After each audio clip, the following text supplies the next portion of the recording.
I'm used to feeling alone.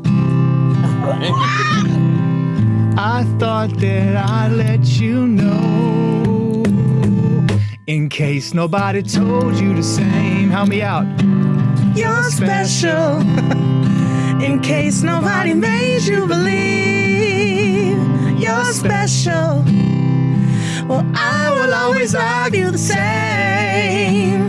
You're special. You gotta do this bit. I'm so glad that you're still with us. Broken, but damn, you're still perfect. Yeah, you are. How'd you learn that so fast? Because I love music. I love your music. That made me happy. Your music makes us happy. You did it. We did it. How do you feel? We did it, Zane. Now, we have spoken a few times why you've been doing it. Yeah. And I've seen it. I've seen you going through it, trying to figure it out. What's going to make us happy because you care about that, but what's ultimately going to make you happy because that's most important. Mm-hmm. And now you did it. I love this album, and you love this album. Yes. How does it make you feel?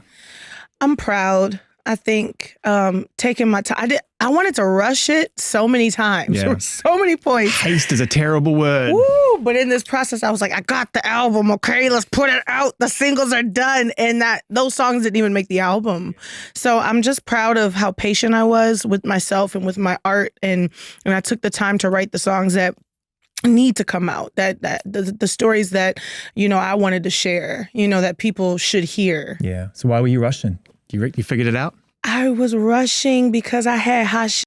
I was like, man. not because they didn't make the album. So right. But I mean, everything I make is good. It just doesn't mean that it's the right song for the album. So I got like bars and like I got some hot bars off and I got like, bangers, but, and I got some moody songs. I got some really dark songs too that didn't make it. But, these are the songs that were supposed to happen. Yeah, yeah. And why did you choose this selection of songs? What was the central theme or the glue that brought them together and made them a family, that made them special? I think love is the heart of this album. I think everything I've been doing prior to Special was in pursuit of love.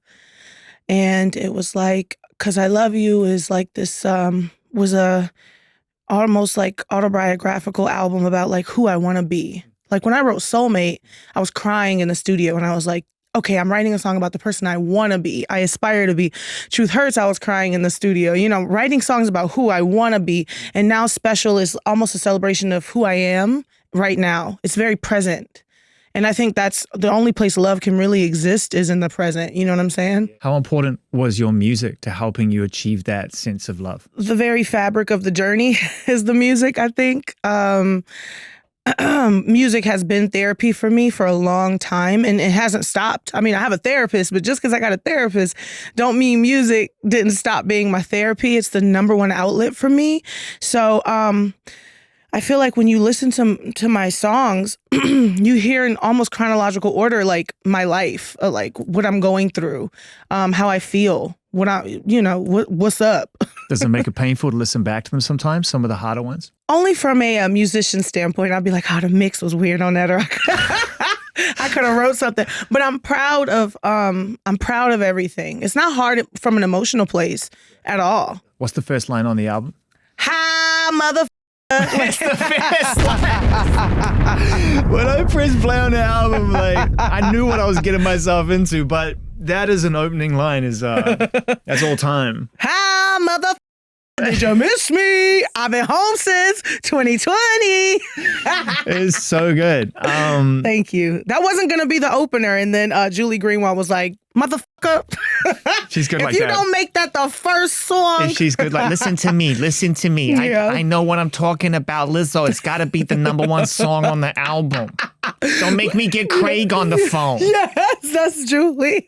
She was right, though. I mean, I wanted to be artsy and I wanted to throw people off, but, we just got straight to it. It's such a great, like, precedent for the album. It's like, hey, this is, buckle up. Yeah, and it's absolutely unapologetically everything that we love about you, which is, you don't need me to describe it. You've done it beautifully on your record and continue to live your best life. But I say all that to say that as artists, I think that especially people with the gift that you have, there's probably this instinct to want to consciously change or consciously subvert what people think in advance of us seeing you again, right? So keep it interesting, keep doing this, keep doing that. And sometimes you need people to remind you, like, this is your best self. This song right here does this job beautifully. Yeah. Are you capable of that, of sometimes maybe analysis playing too heavy a role in your process? You mean like almost like who do I want to be this time? And making like a concept album or making songs being like, okay, well, this is, because I did do that. It didn't make special, but I was like, you know what? I'm coming off of Cause I Love You, and I'm about to be in my, like, this was pre-pandemic, by the way. I was like, I'm about to be in my ratchet era. I'm about to make mistakes, and I'm about to, you know. Yeah, let me do this real quick. Yeah, it was gonna be that. And you know, we fell into a global pandemic and life happened really fast. And I think that me honoring who I am and just staying true to myself, I think is better than any concept album or, you know, preconceived idea. I don't think I've ever worked well that way. I think I'm very good in the moment, off the cuff, being raw and honest. It's a supportive album, you know? It's really supportive of people. You know, I think that there was probably every chance that there would be more moments on an album like this where you were like, fuck you. Yeah. Because by the way, some people, fuck you. Yeah. Just honestly, that's how I feel. And I know, and I've been watching other people say it recently too, like, I'm out here, I'm speaking on your behalf now as a fan. I'm out here doing my best, and I'm doing everything I can to do right by you whilst also doing right by me. But kind of like, as a fan, I want to turn around to some of those people and just go, fuck you. Like, nothing's going to be good enough for you. It's not good enough. Well, and in Rumors, featuring Cardi B, that was my fuck you. I was so excited and proud to put that song out because I needed to do that. Yeah. I honestly needed it. It was very selfish. I very selfishly wanted a song with Cardi for a long time. And I very selfishly wanted to be like, you know, all the rumors are true. Whatever you want to believe about me, and you too. And I did that. And once I actually put that song out, I got a lot off my chest energetically. And I feel like a lot of the songs on Special kind of came through after that. I wrote Special actually after I released Rumors and started getting a lot of like being brought back into the cultural zeitgeist and you know, after becoming famous and having the year that I had, you know, it was interesting seeing how people relate to me and treat me and talk to me. And what did you notice looking back on it now? When you started to realize the difference, what shocked you? Once people, well, and I'm not going to speak on everyone, and I'm not going to speak about positive right now because there's a lot of positive and I'm appreciative of it. But I've noticed that, like, you know, once people knew who I was, because before it was discovery, it was like, who is this? Who is that? You know, and then once people knew who I was and it became kind of solidified, they became more comfortable with like using me as some sort of punchline or like joke, or like immediately they want to criticize whatever I'm doing because there's levels to me that they don't accept, you know? So I found that like I'm always going to receive some sort of like backlash or criticism whenever I put myself in a public space, just because of who I am and the way I choose to exist. I think when you have a meaningful effect on people's lives, in particular through art, which is a choice, and yet we choose to disrespect it even when we choose to listen to something we don't like. That's the crazy thing that blows my mind, is like, I choose to listen to this even though I know it's not for me. Yeah. And now I choose to like rip it to shreds and attack the person who made it. And you realize that ultimately, I think that a lot of times we get it wrong. We get what the purpose of art wrong. We almost use it like it's bait. Oh, it's absolutely bait now.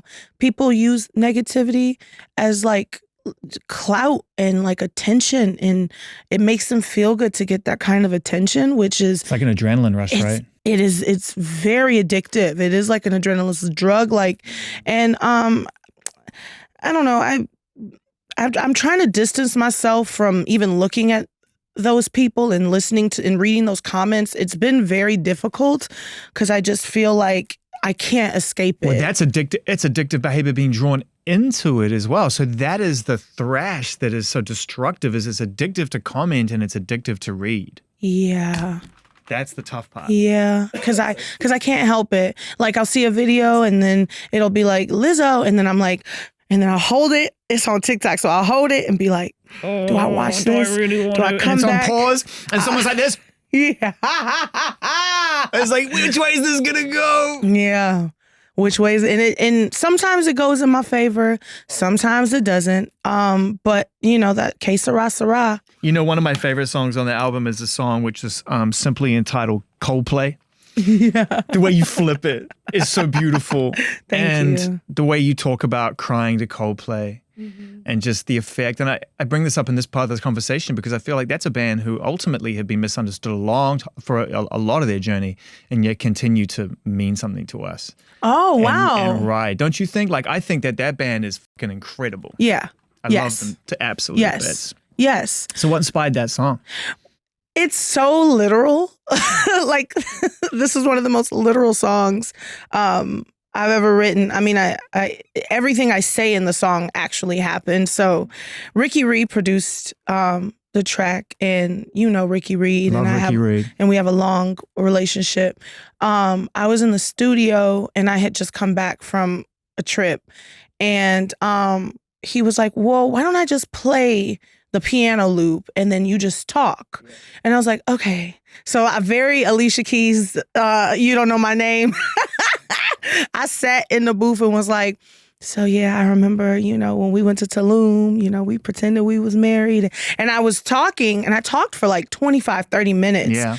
And on that loop. And then I got like I felt like, ugh, you know, kind of like raw and sensitive about it. And I was like, all right, let's just move on. And then he came back to me and was like, hey, all those words you wrote, I kind of turned it into like a song. A song that also referenced the beautiful music of Coldplay. Yes. And right now, hopefully, you should be able to see him. If not, turn around. Because joining us to say is Chris. Yo. Wait, what the hell? Yeah, well, this is what I wanted to do because the song is so beautiful and Chris is so beautiful and you're so beautiful. I thought we'd have a beautiful moment. This is so crazy. Hi. Hey, Lizzo, how you doing? This is live? This is happening right now. I'm just at work, and Zane said, hey, will you FaceTime? And of course I will, because I love you and you're wonderful. Yes, I see the boards in the background. You got that. You getting that work in. Yeah, What we doing? What we doing next? That's my job. I asked that question. You write me a song. Let's see if Chris answers that, because every time I ever ask that question to Chris, he's like, swerves it. But if Lizzo, yeah, Chris, what are you doing? Lizzo, you're doing so great, and you're taking over, and it's wonderful. How are you doing? I'm good, thank you. I mean, listen, the song don't gotta come out with me and you. We just gotta do it. If we sat in the studio and we just worked on, you play the piano, I'll sing. Don't nobody gotta know. Don't nobody gotta know, Chris. Okay, I don't mind people knowing. I'd like people to know. Whatever you want to do, baby. Hey, how's Zane treating you today? He's very kind. He just serenaded me on guitar, by the way. Has he ever serenaded you on guitar? Maybe once or twice. He treats me like dirt. Wait a minute. Wait a minute. I gotta know more about this. That's not true at all. I worship this guy. He knows that. I love this man. No, we're in London, and we just came back from Glastonbury Festival, and it was amazing, and so it was so inspiring. So I came to the studio. Yes. A show on Saturday in Germany. Amazing. Yes. What do you got a new record? I have special coming out July 15th. Thank you for giving me the blessing. TikTok. The blessing to sample you and name the song after your band. I feel like Chris was waiting for somebody to do that kind of Kanye speed up the vocal production technique on him for a while, because he even did it himself to himself. So I think it's really cool that you did it authentically this time. I just wanted to. That song, I mean, literally, look at the stars, look how they shine for you. I was with somebody and I was just looking at the stars and I was with him and I was singing it and tears just were coming to my eyes. Like, you have such an incredible ability to move people with like the poetry of your lyricism. So thank you so much. Like, it's so real. I don't know how to accept those kind of stuff. I so do. Real. How did your guy friend react when you sang it to him? He just held me. He just held me down like a good man should. I like it. He likes it when I sing Coldplay to him, though. That's lovely.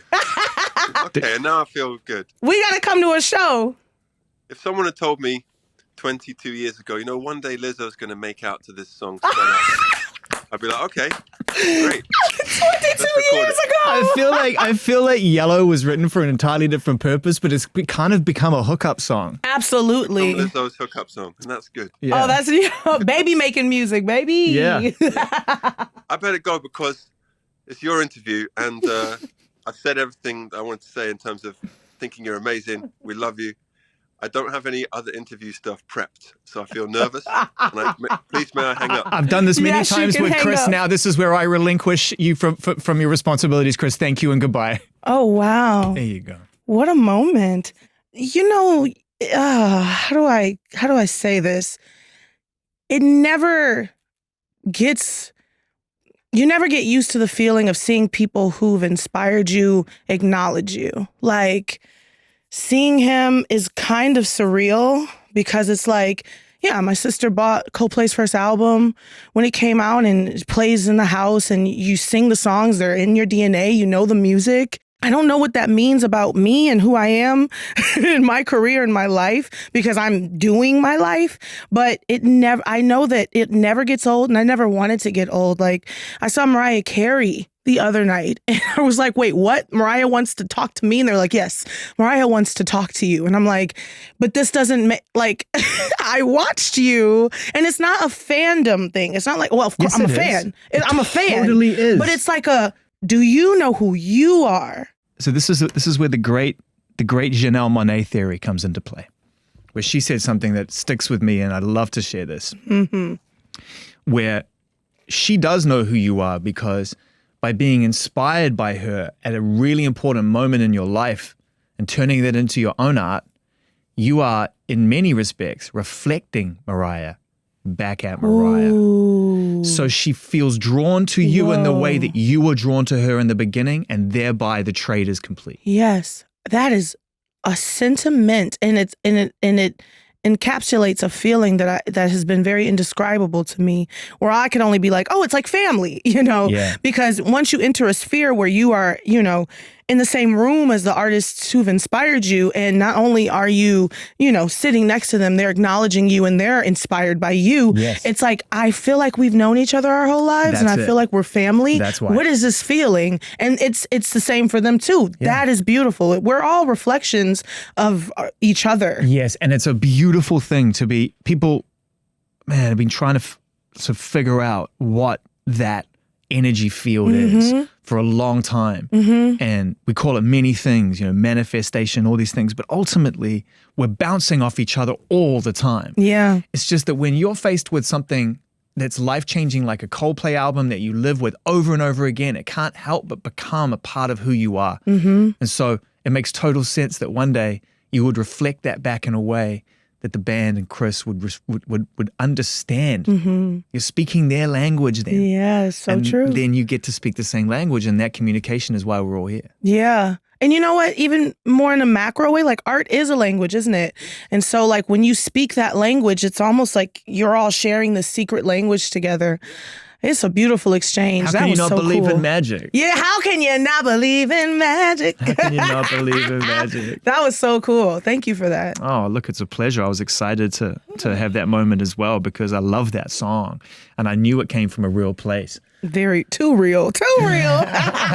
Sheesh. So listen, let's talk a little bit more about some of the other real key moments on this. There's some really, really powerful songs on here that aren't just kind of these positive kind of like uplifting moments. Yes. There's deeply personal moments. Yes. I want to know what you f***ing with. Well, as you get toward the end of the record, right? You get towards the end of the album, you start getting into like this really deeply personal place. Like, okay, I've helped you. Now hear me help me. That's what I got from it. Like in the beginning, I'm back, and I'm here to tell you how you can navigate through this because I've been through it. But then you start getting to like, if you love me, and we're getting into some real depth. I don't feel like you've gone to before. I feel that's what I think. Yeah, damn. I've always felt like my underarms are sweating after the Chris Martin thing.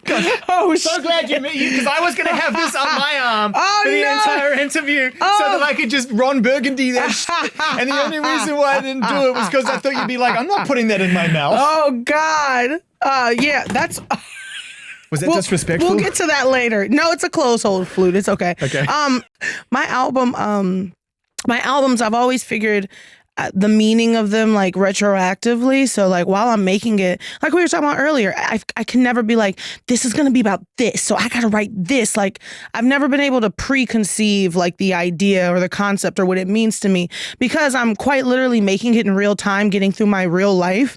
So afterwards I'm like, that's what that is. Yeah. And it was so poignant just now when you were like, yeah, the album starts with I'm back, bitches. And it's like, hey, remember me, confidence. Yeah. And then like you get towards the end and it's like, yeah, okay, like I've helped you through this process. You've been listening to these songs. You've been lifting yourself up.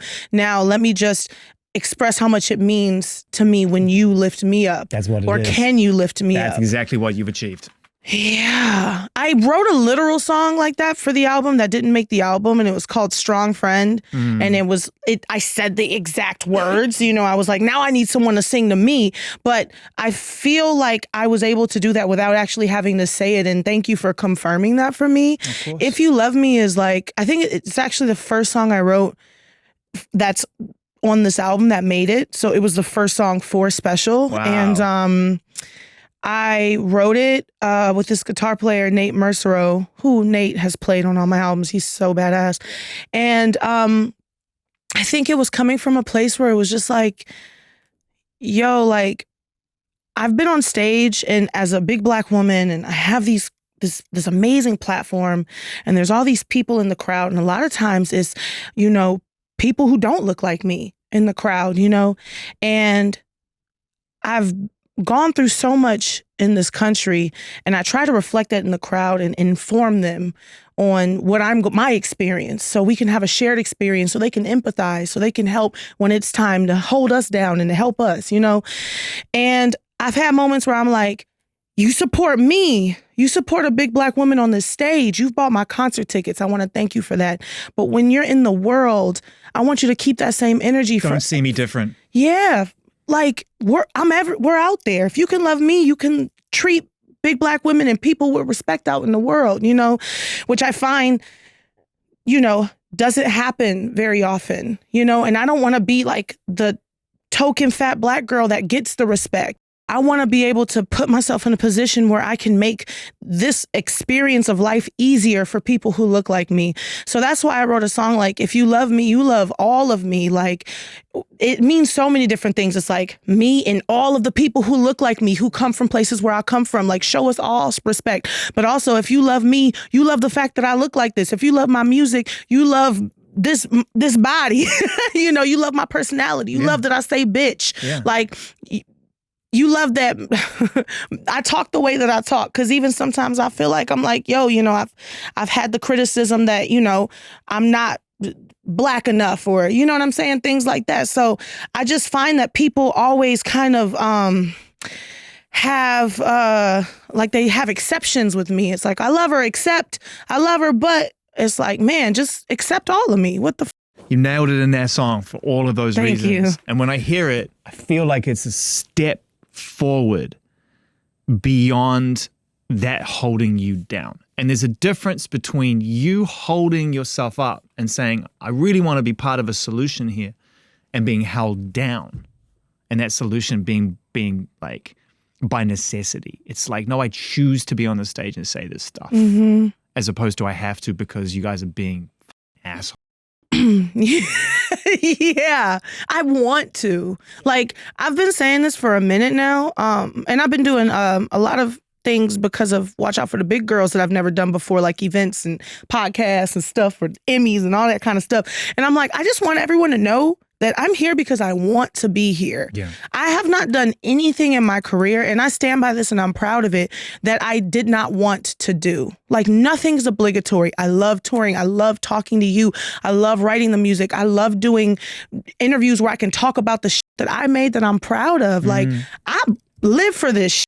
You know, I don't just make pledges to organizations and donate money to people because of optics or because I feel like I have to. Ain't nobody else doing it. It's not a have to situation. I want to. This is why I was put here. This is my calling to do good. And you ain't never going to see me do something I don't want to do. And you ain't never going to see me do something just for clout. When did you realize that was really at the center of your spirit, that beyond the desire to make people happy through your gift and your talent, that it was really just a vehicle for you to make change and to leave the world better than when you found it? Yes, I think I talk about this a lot, but that moment when I was doing Big Girl, Small World, and I wrote that song, My Skin, and that was right, like My Skin was kind of right before like In Love, when I'm in love with myself, to Good as Hell. That era of my life, I realized, the music that I make isn't just like to be cool, because, I was trying to do that. I wanted to be cool. You've known me since, or of me at least, we've talked since Batches and Cookies. Yeah. Where I'm like, remember that gooey gooey, you took us to ooey ooey, I need to a tooey, these for my baby booey ooey. I'm like rapping and trying to be cool and, and I could do that forever, but it felt so much like deeper and like real. Like it was a feeling that was bigger than me, that I was like, this is why I write songs. This is why, I have the ability to connect, and I think I just focused on that. So let me bring up a very recent example, and what's occurred over the weekend, with the Supreme Court of the United States of America, who are just on some kind of tear right now against civil liberties and women's rights and human rights. And you come out and you say, look, an opinion is important, but I'm going to take action, right? Because opinion should be a precursor to action. Mm-hmm. And you make a pledge and you drive people to the website. And I went to the website, and the website is strong. Like, it is not like, hey, I'm here, click these links. Mm-hmm. It's like, if you click the link, the question is, are you willing to do whatever it takes? Put your number in here. Mm-hmm. That is what it says. Are you willing to do whatever it takes? Mm-hmm. And that is powerful. Thank you. Like, that's a real call to action. And I wonder, before we get to the importance of that, what it feels like when you know that you have to do that. That's not a want to. I think there's a difference there. I think that's a have to. Like, I'm compelled at this point. I believe it's because of I used to, I knew one day I would be put in a position where I would have the resource and the access to be able to do things like that. Like, I've never really been somebody who liked just talking about stuff. I've always felt like, God, if I'm saying this, I need to do something. If I'm upset and people are in the streets upset, okay, let me go out where the people are. I can't just sit around, But I think because of the position I was always in, whether it was from a financial standpoint or a platform, I felt helpless. I was like, oh my gosh, like what can I do? And I think like, it's just like, as soon as I was able, as soon as I was financially able, and as soon as I had any type of like resource or platform, I was like, it's time, and it's almost like I've been waiting in the wings. Yeah. And then it was like, here's your moment. You can now, you have it. You can take action. So, what's interesting is the LizzoLovesYou.com website is for my Juneteenth give back that I've been doing for 3 years, where every year we, offer all of these prizes and giveaways, and we raise all of this money, and I just give back to Black organizations and businesses from the grassroots. Like, it started in Minneapolis because this was when, the George Floyd protests were happening, and I was like, what can I do right now where I can take, this holiday that I've celebrated since I was little in Houston, Juneteenth, and give back to this city, Minneapolis, who has helped me so much and is in need. How can I help rebuild the community? So it started there. And this year, we decided to add Planned Parenthood to the list of organizations that we were going to be giving money to. And this was before the Supreme Court overturned Roe v. Wade. We just wanted to add them. Because we wanted to. And then when everything happened, when Roe v. Wade got overturned, I quickly had to turn LizzoLovesYou.com into fundraising for, abortion funds and for Planned Parenthood. So that's why when you go to the website, it is very it's actions. It's very actionary, because we were already doing that for Juneteenth. But it's dynamic. And that's the thing. You go there and it's not just a static link on a page saying, hey, take the action now yourself, click the link. It's a dynamic experience. Like that's what drew me in. I was like, wow, I felt like there was work going on. Yeah. And it gives you options. I think, it's not fair to expect the same kind of activism out of everybody.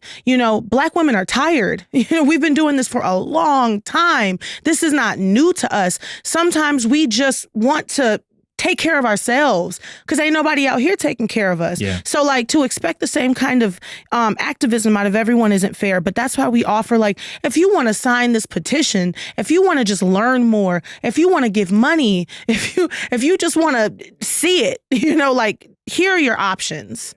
It's amazing. Thank you. You did it. This album is such a crush. I love this album. I mean, come on. I'm very good at music, man. I would just say that. I studied music in college. I've written songs my whole life. You can stop right there. And this is probably the only time I'll ever stem your flow. You're really good at music. You don't have to give us the resume. People be hating on me, bitch. They be like, ugh. Is this a good flute? It's okay. Yeah, it's just okay. Let me see. You've been throwing it around like a rag doll. I didn't mean to. Sometimes And there's not even a cloth for it. It's actually, it's an etude. Is there a Yeah, we did have one. I don't know what we doing with this though. I don't want you to do anything. I just wanted like a Yelp review. A Yelp review of it? I know. I want to play the flute. I don't want to play the nice. Yeah, I mean, if a nice flute is standard, this is a flute. Yeah, this is more fun for me to not have. There isn't much flute on this album. Sasha has gotten very expensive, so I can only afford her on About Damn Time. Why wouldn't you just play yourself? Sasha? Yeah. Oh, she would never let me cosplay. Right. That's her. What am I doing right now? I don't know. Man. You gave me the flute. I feel like I need to put some music on or do something here. I gotta find the key. What is? Oh, I know. I got a perfect idea. All right, check this out. It better not. No, this is good. This is good. Man, you gotta make me look good, Zane. I got you. What the hell? This is gonna be we're gonna create a little moment here for. Okay, let's just set the scene real quick. It's a little later than normal. Okay. But you're not ready to go to sleep yet. Okay. You've got a significant other next to you, and you need a little something to get you in the mood. And I feel like this beat has a vibe to it. It's got a bit of an old school Al Jarreau thing going on here. This beat's got a vibe. I know. Is anything else about to come in, or is it just this? No, I think I've set the scene enough. Because I need to know what the key is. You can pick it. Oh, really?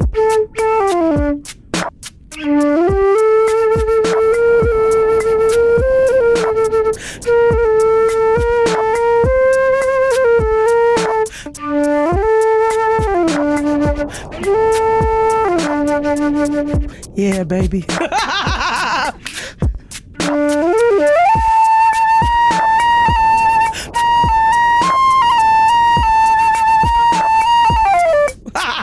That's not good. That was bad. That was bad. It was a fun.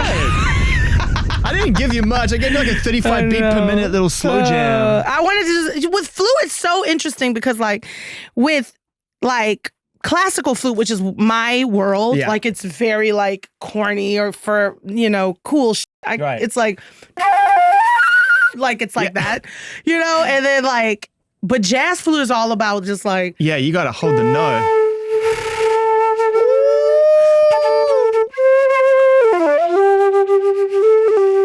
It's late. I can't do that. Can't play jazz flute. You just did. Jazz flute. No, there are jazz flutists who are No, I know. I can't do it. But I can play classical flute. But it's your breath, man. I can play Mozart. Can you? Yeah.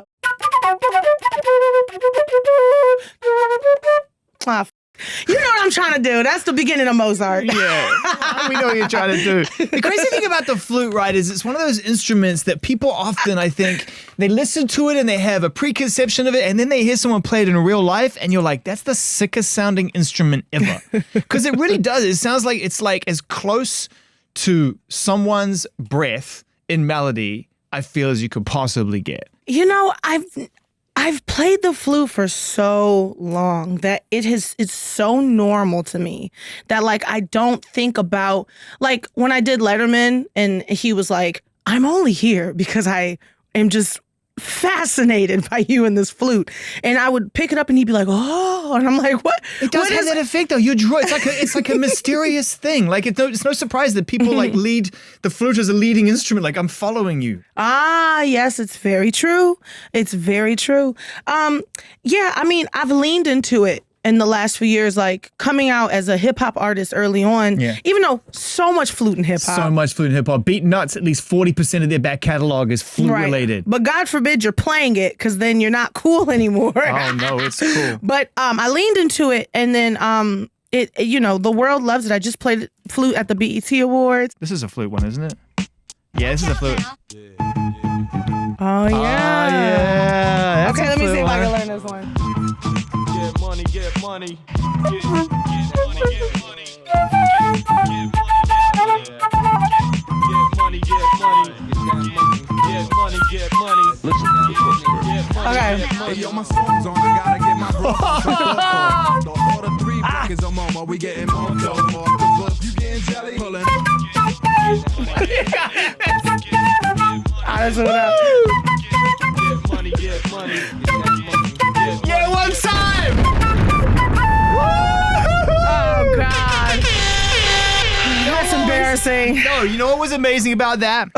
That it took 7 years. No, that we got that we got a real insight into the level of determination and commitment that you apply to your craft. But it's so funny. I cuss myself out when I would practice flute. Like if anyone had like a camera when I used to practice flute like 8 hours a day, I'd be like, shit, I'd be in the room by myself. So you really got like the mind of me trying to retain the notes. It was actually a really beautiful moment, and good fucking luck if it's gonna make it in the edit. I'm looking at you, bro, but fingers crossed. It's not. But it's not. Well, listen, I'll play it perfect at the end and it will be good. It was just a wonderful insight that someone who is really, and I mean this genuinely, you are just riding the 100th way right now. Like what you want to say on this album, you say with such commitment and authenticity and in such an effortless way. I know it was hard to make. It's really the opposite to listen to. It is just everything just flows beautifully.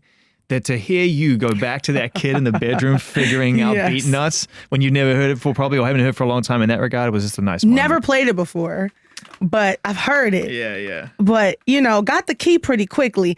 It's only because it goes from major to minor on that little... It's not even your flute. It's not my flute. And that's why, by the way, guys, the flute was out of tune. It was flat, and that's because it's not my flute. It's closed hole, and I didn't even tune it. God only knows what's going on with the head joint. My flute is always in tune, period.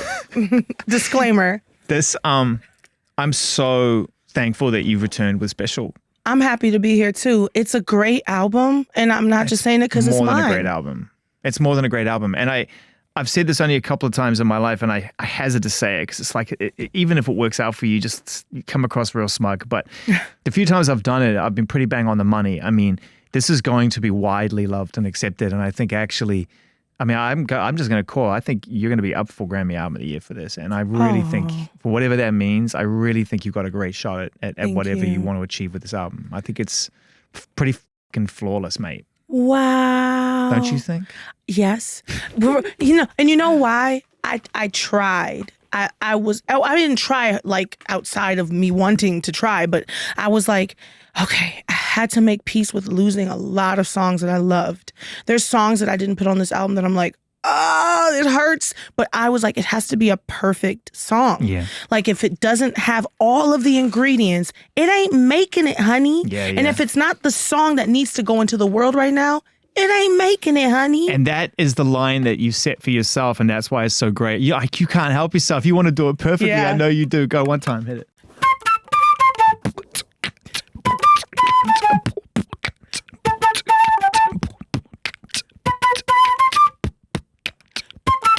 Get money, get money. So close. Beat Nuts. Get money. Yes. Okay. Watch out now. Get money, get money. Watch out now. Yeah. Watch out now. Lizzo in the house! I did it. God damn it.